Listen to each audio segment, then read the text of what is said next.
રાધે રાધે મિત્રો, જો તમારું પીએફ એકાઉન્ટ હોય તો સૌથી પહેલાં તમારે યુએએન નંબર એક્ટિવેટ કરવો પડે. એના પછી તમે તમારા પીએફના રૂપિયા ઉપાડી શકો. એટલે હવે આજના આ વિડીયોમાં સૌથી પહેલાં યુએએન એક્ટિવેશન કરવાની પ્રોસેસ હું તમને જણાવી અને પછી હું તમને પીએફના રૂપિયા ઉપાડવા માટેની પ્રોસેસ જણાવી. એટલે સૌથી પહેલાં તો ઉમંગ એપ્લિકેશન ઓપન કરી અને એમાં ઈપીએફઓ ટાઈપ કરી અને સર્ચ કરી લેવાનું અને પછી તમારે એમાં ઈપીએફઓ ઉપર ક્લિક કરી લેવાનું. એટલે પછી ઈપીએફઓની જેટલી પણ સર્વિસ ઉમંગ એપ્લિકેશનમાં ચાલુ હોય એ બધી જ સર્વિસ તમને જોવા મળી જશે.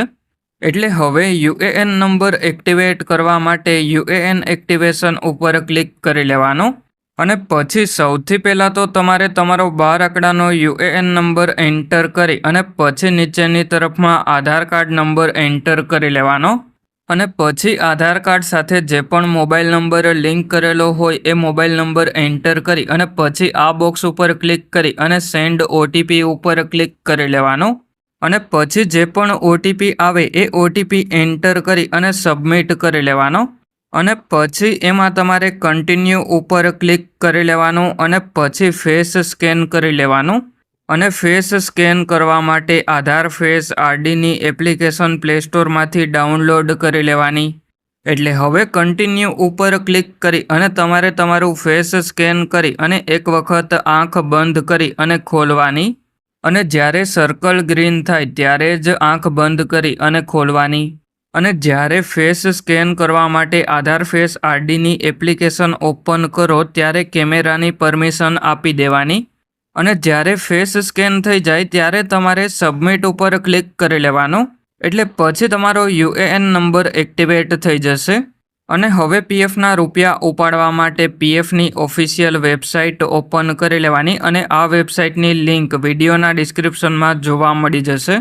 એટલે જેવા તમે ડિસ્ક્રિપ્શનમાંથી એ લિંક ઉપર ક્લિક કરો એના પછી વેબસાઇટ ઓપન થઈ જાય એટલે એલર્ટને આ સિમ્બોલ ઉપર ક્લિક કરી અને બેક કરી લેવાનું અને પછી સૌથી પહેલાં તો તમારે તમારો 12 આંકડાનો યુએએન નંબર એન્ટર કરી લેવાનો અને પછી તમે જે પણ પીએફનો પાસવર્ડ સેટ કરેલો હોય એ એન્ટર કરી અને પછી એમાં તમારે સાઇન ઇન ઉપર ક્લિક કરી લેવાનું અને હવે ઘણા લોકોને પીએફનો પાસવર્ડ ભૂલાઈ ગયો હોય તો તમારે ફરગટ પાસવર્ડ ઉપર ક્લિક કરી અને પાસવર્ડ બદલાવી લેવાનો અને હવે અત્યારે આપણે પાસવર્ડ યાદ હતો એટલા માટે યુએએન નંબર અને પીએફનો પાસવર્ડ એન્ટર કરી અને સાઇન ઇન ઉપર ક્લિક કરી લીધું.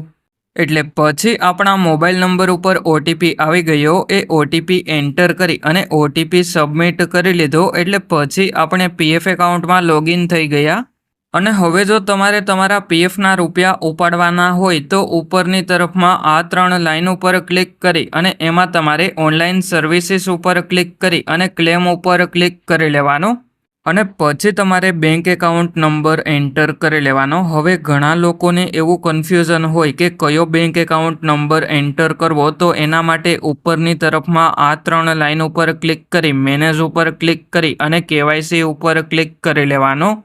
એટલે પછી તમે જે પણ બેંકની કેવાયસી પીએફ એકાઉન્ટમાં કરેલી હોય એ બેંક એકાઉન્ટ નંબર તમને જોવા મળી જશે અને એમાં તમને વેરીફાઈડ ઓનલાઈન બાય બેંક કરીને જોવા મળી જશે. અને હવે જો તમારે 50,000થી વધારે પીએફના રૂપિયા ઉપાડવાના હોય તો પાન કાર્ડની કેવાયસી પણ તમારે કરવી પડે. એટલે હવે આપણી બંને કેવાયસી કમ્પ્લીટ થઈ ગઈ એટલા માટે ઉપરની તરફમાં આ 3 લાઇન ઉપર ક્લિક કરી ઓનલાઈન સર્વિસીસ ઉપર ક્લિક કરી અને ક્લેમ ઉપર ક્લિક કરી લીધું. એટલે હવે બેંક એકાઉન્ટ નંબર એન્ટર કરી અને ચેક ઉપર ક્લિક કરી લેવાનું. એટલે પછી આપણે વોર્નિંગ જોવા મળી જશે એમાં યસ ઉપર ક્લિક કરી લેવાનું. એટલે પછી બેંક એકાઉન્ટ નંબર વેરીફાઈ થઈ જશે અને બેંક એકાઉન્ટ નંબરની બાજુમાં વેરીફાઈડ લખેલું જોવા મળી જશે. એટલે હવે તમારે પ્રોસીડ ફોર ઓનલાઈન ક્લેમ ઉપર એક વખત ક્લિક કરી લેવાનું અને પછી પીએફના રૂપિયા ઉપાડવા માટે સિલેક્ટ ક્લેમ ઓપ્શન ઉપર ક્લિક કરી અને પછી જો આપણી નોકરી ચાલુ હોય અને પીએફના રૂપિયા ઉપાડવાના હોય તો પીએફ એડવાન્સ ફોર્મ 31 સિલેક્ટ કરી લેવાનું. એટલે હવે ક્લિક હિયર ઉપર ક્લિક કરી અને આધાર વેરીફાઈડ સર્વિસ જોઈ લેવાની અને પછી સિલેક્ટ સર્વિસ ઉપર ક્લિક કરી અને જે પણ કંપનીના પીએફના રૂપિયા ઉપાડવાના હોય એ કંપની સિલેક્ટ કરી લેવાની અને પછી સિલેક્ટ એડવાન્સ પેરા ઉપર ક્લિક કરી લેવાનું અને પછી જો તમે બીમાર હોય અને પીએફના રૂપિયા ઉપાડવાના હોય તો ઇલનેસ સિલેક્ટ કરી લેવાનો. અને જો તમારે લગ્ન માટે પીએફના રૂપિયા ઉપાડવાના હોય તો મેરેજ સિલેક્ટ કરી લેવાનું. અને એજ્યુકેશન માટે પીએફના રૂપિયા ઉપાડવાના હોય તો એજ્યુકેશન સિલેક્ટ કરી લેવાનું. અને જો તમારે ઘરની જરૂરિયાત માટે પીએફના રૂપિયા ઉપાડવાના હોય તો હાઉસિંગ રિલેટેડ નીડ્સ સિલેક્ટ કરી લેવાનું. અને જો કોઈ સ્પેશિયલ રીઝનથી પીએફના રૂપિયા ઉપાડવાના હોય તો સ્પેશિયલ સર્ક્યુમટન્સીસ સિલેક્ટ કરી લેવાનું. એટલે હવે મેં ઇલનેસ સિલેક્ટ કરી લીધું. એના પછી આપણે એલિજિબલ ક્લેમ અમાઉન્ટ જોવા મળી જશે.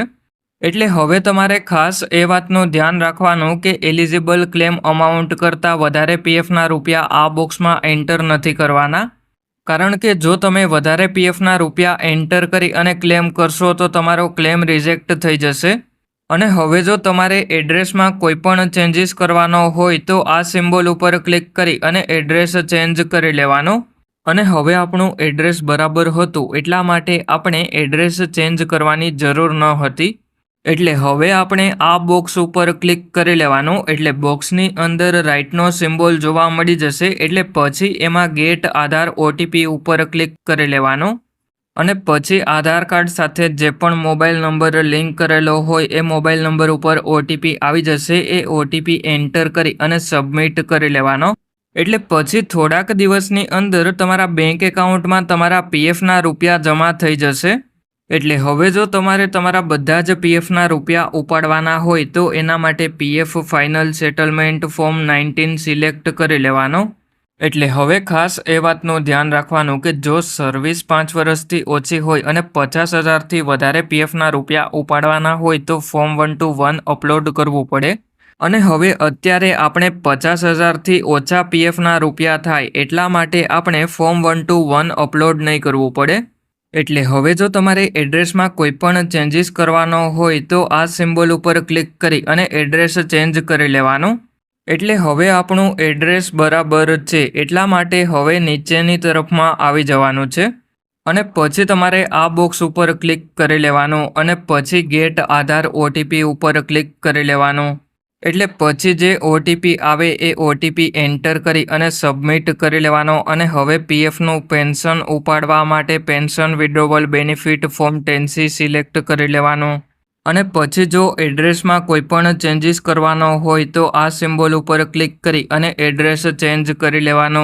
અને એડ્રેસ એન્ટર કરતી વખતે તમે કોઈ પણ એડ્રેસ એન્ટર કરી શકો. એટલે હવે નીચેની તરફમાં તમે જે પણ ડેટ ઓફ એક્ઝિટ અપડેટ કરેલી હોય એ ડેટ ઓફ એક્ઝિટ જોવા મળી જશે. અને આ ડેટ ઓફ એક્ઝિટ અપડેટ કરવા માટે ઉપરની તરફમાં આ 3 લાઇન ઉપર ક્લિક કરી અને એમાં મેનેજ ઉપર ક્લિક કરી અને માર્ક એક્ઝિટ ઉપર ક્લિક કરી લેવાનો. અને પછી તમારે તમારી એક્ઝિટ ડેટ અપડેટ કરી લેવાની. અત્યારે આપણે ડેટ ઓફ એક્ઝિટ અપડેટ થઈ ગઈ એટલા માટે હવે નીચેની તરફમાં આ બોક્સ ઉપર ક્લિક કરી લેવાનું. એટલે બોક્સની અંદર રાઇટનો સિમ્બોલ જોવા મળી જશે. એટલે પછી ગેટ આધાર ઓટીપી ઉપર ક્લિક કરી લેવાનું. અને પછી જે પણ ઓટીપી આવે એ ઓટીપી એન્ટર કરી અને સબમિટ કરી લેવાનો. અને હવે ક્લેમનું સ્ટેટસ જોવા માટે ઉપરની તરફમાં આ 3 લાઇન ઉપર ક્લિક કરી ઓનલાઈન સર્વિસીસ ઉપર ક્લિક કરી અને ટ્રેક ક્લેમ સ્ટેટસ ઉપર ક્લિક કરી લેવાનો. એટલે આ રીતે તમે યુએએન નંબર એક્ટિવેટ કરી અને પીએફના રૂપિયા ઉપાડી શકો. હવે જો કોઈ તમારા મિત્રનું પીએફ એકાઉન્ટ હોય તો એમને પણ આ વિડીયો શેર કરી દેજો. અને હવે જો તમારે તમારું પીએફનું કોઈ પણ કામ મારી પાસે કરાવવું હોય તો મારું જે વોટ્સએપનું ગ્રુપ બનાવેલું છે એની લિંક આ વિડીયોના ડિસ્ક્રિપ્શનમાં જોવા મળી જશે. ત્યાંથી તમે લિંક ઉપર ક્લિક કરી અને ગ્રુપ જોઈન કરી લેજો.